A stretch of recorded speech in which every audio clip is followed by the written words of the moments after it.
Now it's time to switch to TableBase. I have a second tab open, so let's jump over here. And the first thing what we need to do is to actually create a new website.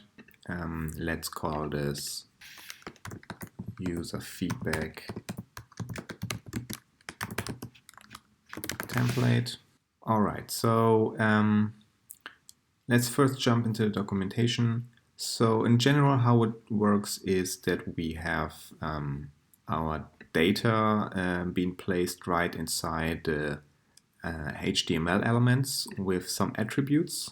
As you can see in this example, we say, please make a read request to this table.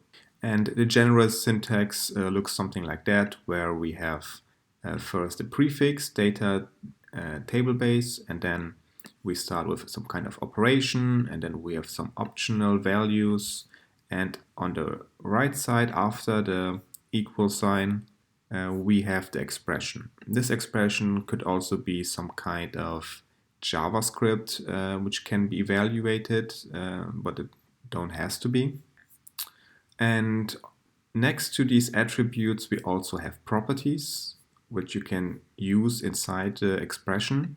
For example, the currently selected row, or the currently selected element, some page data, or the profile data of the user who is currently authenticated. Okay, so to make it simple, let's first just skip the syntax and just have the idea about, okay, we can read something. There's something, some data what we can read. There's some data what we can write.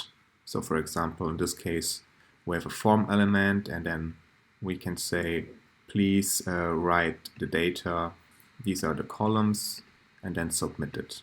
Yeah, we also have the ability to delete data and to bind data. So delete is here, where we actually place a delete, and then we say, okay, the table, in this case, posts, and please delete row number 5. And binding data basically is something like, okay, we are reading data, and then as soon as we got the data, please do not place it into a text node, but place it to, for example, in a href, like here.